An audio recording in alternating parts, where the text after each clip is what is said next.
Maluwag po ang traffic here. Mr. Kumayas. Check muna tayo ng mga kaibigan po natin. Okay mga kaibigan, i-feature po natin ang bus number 1874. Okay, passenger check muna tayo. Passenger check. Okay. Passenger check. Mr. Kumayas, mga kaibigan.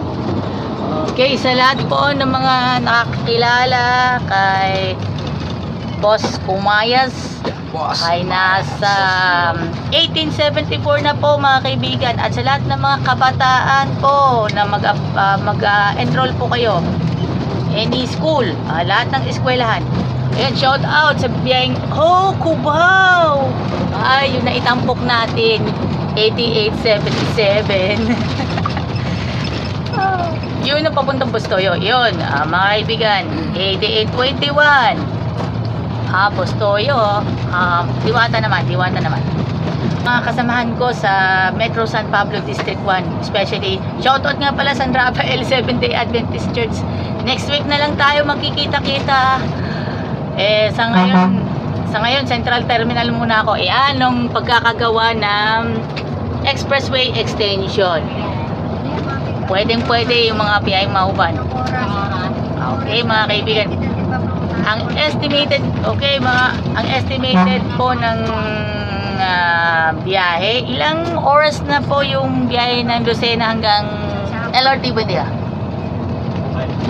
I-vlog natin para sa mga dedicated, para sa mga kabataan na nais na mag-aral sa mga University Belt Schools. Kung kayo ay magawin ng Manila, yan, kung kayo ay magawin ng Pasay, na malapit lang po sa Jackliner Terminal, ay ang Manila Adventist College, mga kaibigan. Kung saan ako nag-OJT, saan ako nag-aaral nursing, pero NSTP course only. Yan, shout out muna tayo mga kaibigan. 8891 Ray Lagrana and Anacleto, Saracanlao. Okay, nandito po tayo sa Alaminos, Laguna para matunghayan po natin once in a while mga kaibigan. Ito mga kaibigan ito specific na to mga kaibigan, specific. Block yan, 88 nga muna 8891. Si Ray Lagrana, saka si Anacleto Saracanlao. Another Saracanlao sa 68 naman. Yan. Balada. Andito po wala ang Alaminos, Laguna, kung saan po recently concluded job fair. Nagpapasalamat po ako sa kanila. Yan mga kaibigan. Okay mga kaibigan. Okay mga kaibigan, ito yung ating vlog natin for 1874. Yan. Plaza. Papa-shoutout muna tayo. Yan. Biyaheng Cubao. Yun! And of course, ang kanilang konduktor, Richard Gomez lookalike. Mar Villarreal, Richard Gomez lookalike. Mga kaibigan po, ayan tayo po, mga friends. Tayo ay magiging seryoso. Seryoso na tayo, alam na this. Ayan, alam na this. Kaya po tayo ay nagbablog para sa bayan. Kaya po tayo nagbablog para sa bayan. Mabuhay po tayong lahat. Ayan, abangers po sa mga alumni ng Marcelino Fule Memorial College. Okay, Marcelino Fule. Alo! Ito po, ang nakikita ninyo sa ating video ay Marcelino Fule Memorial College sa Alaminos, Laguna. Kung tandaan ninyong nung panahon niya sa 1864, alam niyo ba, Kumayas is in sa biyaheng LRT. Mga kaibigan, maraming salamat. Ito, ang biyaheng LRT uli. Batiin muna natin 1868 San Pablo Boys. Ayan po mga kaibigan, ayan, may ginagawa ng kalsada. Ito na. Okay, may ginagawang kalsada here at kilometer 76 dito po sa Barangay San Agustin, Alaminos, Laguna. Ang kanilang kapistahan po ay August 28. Yan, bago yan gusto natin patiin natin yan. Ang isang masigabong palakpakan. Yan, doon na Alabang 1806. Yan Kaya pala tayo yung naging bakit kaya naging out mo yung biyaheng ng Pilipinas? Siyempre ang Pilipinas talagang alam naman na natin ang kailangan kasi ito'y practical tayo, practical sa paghahanap ng trabaho. Practical sa paghahanap ng trabaho.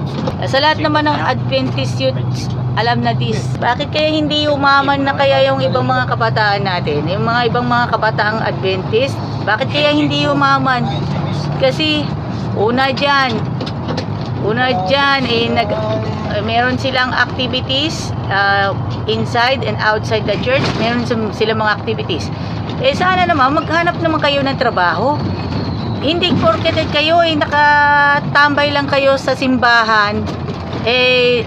Kung kayo naman tumatambay, kung kayo naman magawin naman kayo sa simbahan, at least lang kayo, at least 3 hours lang naman, sulitin niyo yung worship service ng Adventist Church. Mga kaibigan, may paalala ang inyong lingkod para gabayan ng mga kabataan, at hindi lang yon. Sa mga pasaway na kabataan, alam mo na ang gagawin. Dapat, ang gagawin ninyo, dapat makinig kayo sa mga eksperto. Katulad nila, Kumayas. Saka ni Kuya Arnel Katahan. Sa lahat ng mga kabataan, dapat kayo, wais lang kayo sa paghahanap ng trabaho pagkatapos kayo mag-aral ng eskwela. Kung kailan yung nagtapos ng any course of degree sa school ay tambay. Nangyari naman sa akin. Hindi katulad yung kasi sa akin ang case ko is sumobrang talino, mga kaibigan. Sumobrang talino.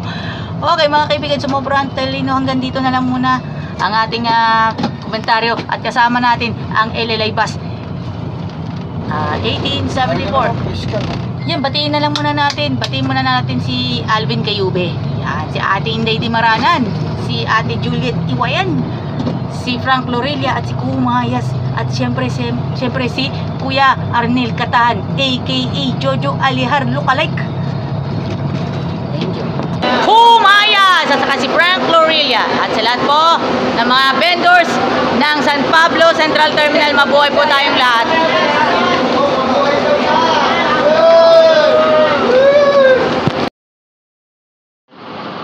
Sa lahat ng passengers, 24/7, tuloy pa rin ang biyahe. Sa lahat ng aplikante, conductor, driver, tuloy-tuloy pa rin yan. Ingat guys sa biyahe, mga drivers. Thanks. Hello mga kaibigan, welcome to Boss Bean Fitness Gym, located at Yacal Road, Acacia Park Home Subdivision, Barangay Simsim, Calamba, Laguna. Opens daily at 6 a.m. Sarado sila ng 8 p.m. 50 pesos per session, 150 pesos per week, and 500 pesos per month. Ito na po yung kanilang mga gym equipments. Mga kaibigan, gym equipments, kompleto na sila lahat. Ito yung mga gym equipment, mga dumbbells, and of course yung mga pang Heidelin Diaz Ampeg. Yan. Saan pa kayo? Dito po sa Boss Beans Fitness Gym.